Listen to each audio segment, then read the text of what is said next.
باتفاق، یہ سب کے سب بالاتفاق نیک لوگ ہیں، اس میں کوئی اختلاف کا گوشہ ہے ہی نہیں۔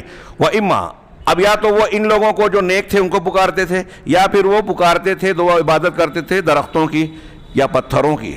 یہ درخت اور پتھر بھی کیا ہے؟ یہ بھی اللہ رب العالمین کے فرما بردار ہیں، نافرمان نہیں ہیں۔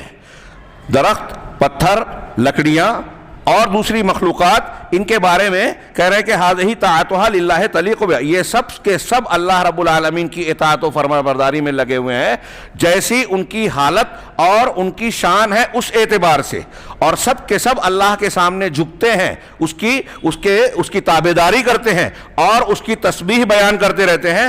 چنانچہ اللہ تبارک و تعالیٰ نے اپنے کلام حق میں فرمایا وَإِن مِّن شَيْءٍ إِلَّا يُسَبِّحُ بِحَمْدِهِ، کہ کوئی بھی چیز نہیں ہے مگر سب کے سب اللہ رب العالمین کی حمد و تعریف کے ساتھ اس کی تسبیح اور پاکی بیان کر رہے ہیں۔ یسبح للہ ما فی السماوات و ما فی الارض، سبح للہ ما فی السماوات و ما فی الارض، یہ قرآن میں کئی مقامات پر الگ الگ تعبیر میں فعل ماضی کے ساتھ، مضارع کے ساتھ، مطلب یہ کہ ماضی میں بھی یہ تسبیح بیان کرتے رہے ہیں، حال میں بھی اور مستقبل میں بھی، کائنات کی ہر چیز اللہ کی تسبیح بیان کر رہی ہے۔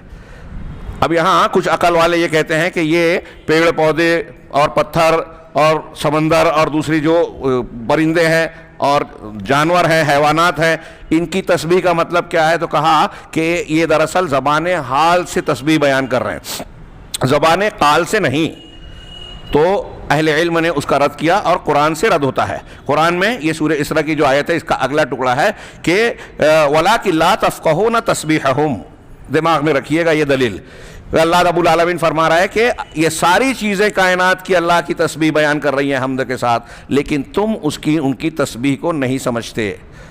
ہمارے یہاں عقل والے جو کہہ رہے ہیں کہ زبان حال سے بیان کر رہے ہیں، قال سے نہیں، تو یہ تو سمجھ میں آ گیا، تو اللہ کی یہ بات غلط ہو جائے گی نا۔ اگر آپ کی سمجھ میں آ رہی ہے، میری سمجھ میں آ رہی ہے، اور اللہ کہہ رہا ہے کہ تمہاری سمجھ میں نہیں آئے گی، ہم ان کی بولیاں، ان کی باتیں نہیں سمجھتے، تو مطلب یہ کہ وہ جو تسبیح بیان کر رہے ہیں وہ حقیقی ہے، ہماری سمجھ سے باہر ہے۔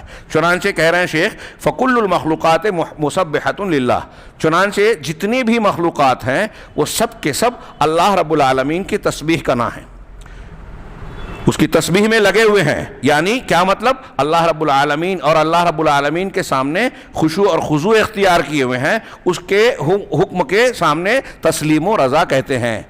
چاند، سورج، ستارے، کوئی بھی اللہ کے حکم اور مقررہ قانون اور قاعدے سے ہٹتا نہیں ہے، سب اللہ کی تابعداری کر رہے ہیں۔ چنانچہ